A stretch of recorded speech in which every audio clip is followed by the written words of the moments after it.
मित्रों नमस्कार। आज थोड़ी बात राजनीतिक और सामाजिक सरोकार की, क्योंकि एक बिहारी होने के नाते बिहार की समस्याओं या बिहार की सफलताओं या बिहार की समृद्धि के बारे में सोचना और अपनी राय रखना मैं अपना फर्ज समझता हूँ। आपको भी इन सब चीज़ों से सरोकार रखना चाहिए, क्योंकि बिहार की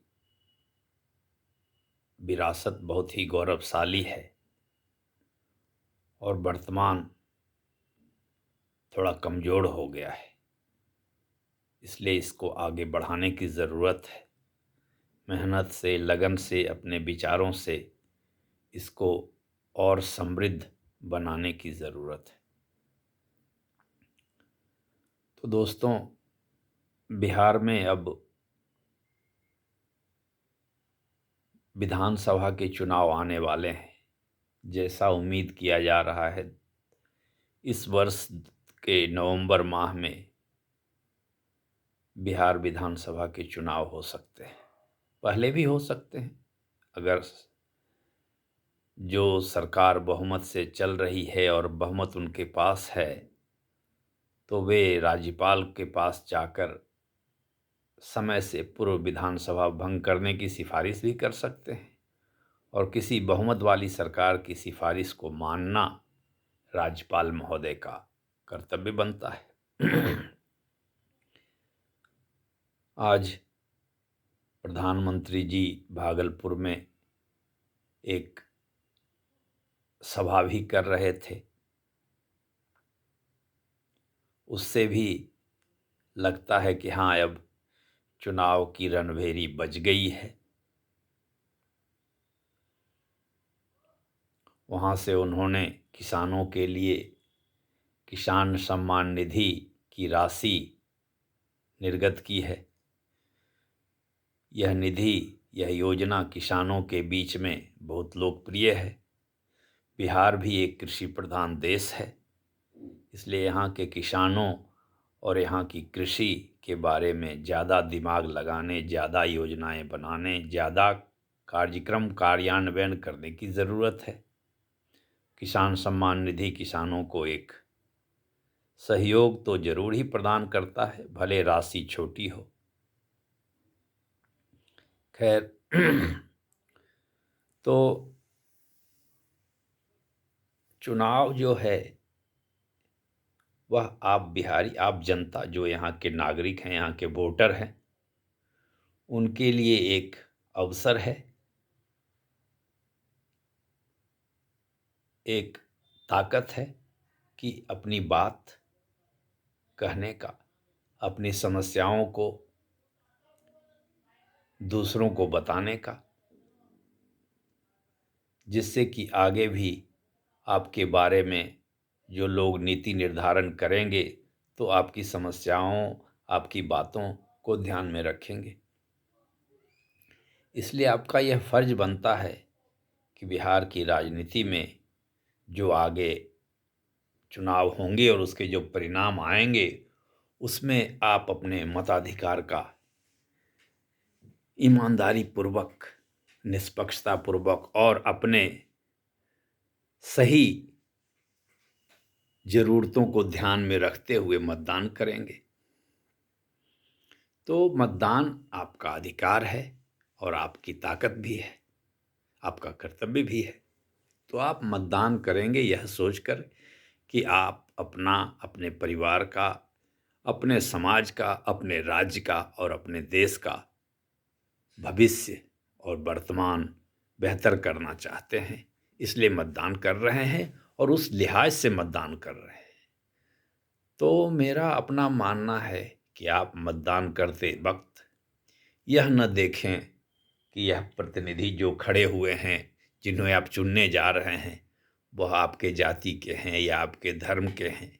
यह सब न देखना चाहिए। आपको यह देखना चाहिए कि वे जनता की समस्याओं को कैसे लेते हैं, जनता की समस्याओं के समाधान के लिए उत्सुक और तत्पर रहते हैं कि नहीं रहते हैं? क्या वे आपकी सुनते हैं? क्या आपकी उन तक पहुँच है? ठीक है, आपकी हर व्यक्ति की पहुँच हो या नहीं हो, लेकिन अधिकांश लोगों की पहुँच उनके पास तक है। क्या जो नेताजी पहले थे या आप जो होने जा रहे हैं, या वही नेताजी जो फिर से चुने जाने की संभावना जिनकी है, वे आपके दुख सुख में शामिल हो सकते हैं या होने की इच्छा रखते हैं, या मौका मिलेगा तो ज़रूर वो शामिल होएंगे? ये सब चीज़ों को देखने की ज़रूरत है। क्या वे जो नीति निर्धारण करने हैं कर सरकार जो नीति निर्धारण करती है, उसमें कुछ योगदान करते हैं? क्या उनकी योग्यता भी है या नहीं है? क्या उनका आपराधिक इतिहास तो नहीं है? क्योंकि आप ऐसा भी देखा गया है, बिहार में कई नेताओं के, जनप्रतिनिधियों के इतिहास आपराधिक भी रहते हैं। तो आपराधिक इतिहास वालों से भी दूरी बनाकर रखनी चाहिए। जातिगत भावनाओं को भड़काने वाले लोगों से भी दूरी बना कर रखनी चाहिए। संप्रदायवाद के लिए काम करने वाले या संप्रदायवाद के लिए भावनाएं भड़काने वाले लोगों से भी दूरी बनाकर रखनी चाहिए। आपको यह भी देखना चाहिए कि आपके जो पुराने जनप्रतिनिधि हैं या जो जनप्रतिनिधि अब होने वाले हैं या वही रिपीट होने वाले हैं, वे निष्पक्ष और ईमानदार हैं कि नहीं हैं।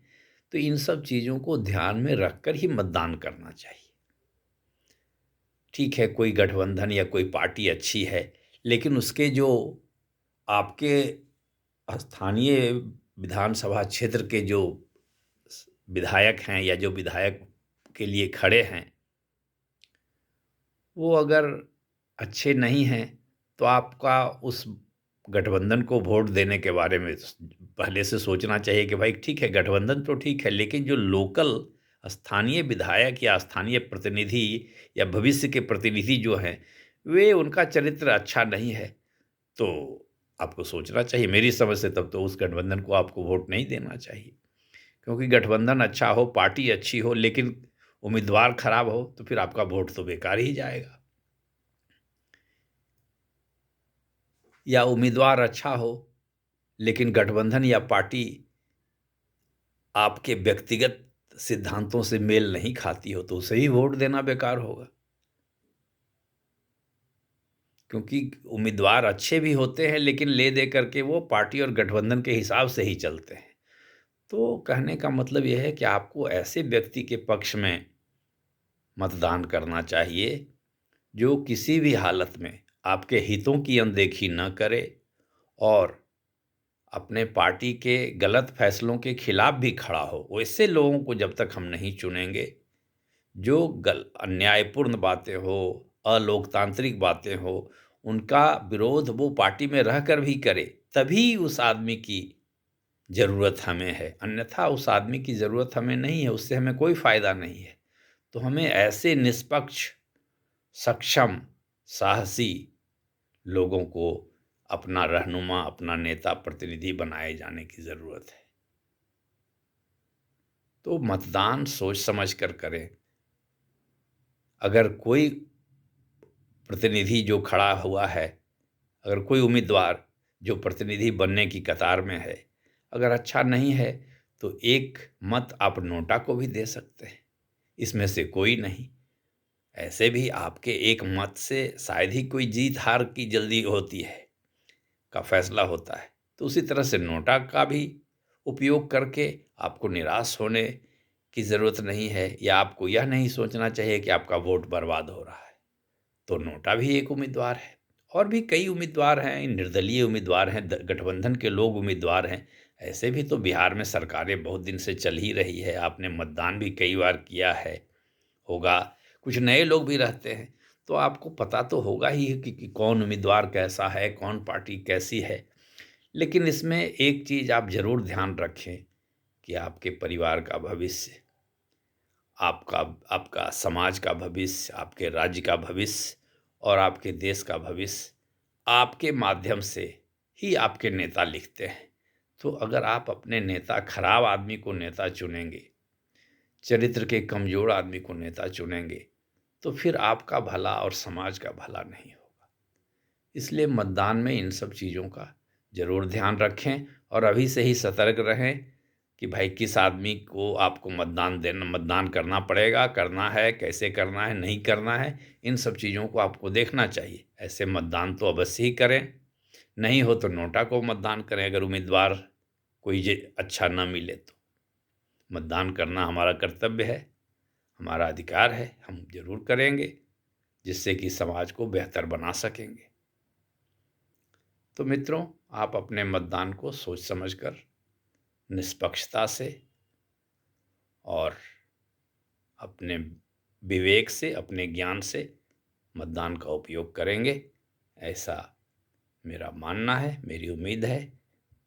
नमस्कार, शुभ रात्रि, आपका दिन शुभ हो। अगर मुझसे कोई गलती हुई है तो कमेंट कर बताएंगे, कुछ अच्छी चीज़ें हो तो भी कमेंट करेंगे, जिससे कि मेरा भी मार्गदर्शन हो, मेरा भी ज्ञानवर्धन हो और आपकी बात से मैं भी कुछ सीखूं। नमस्कार, धन्यवाद।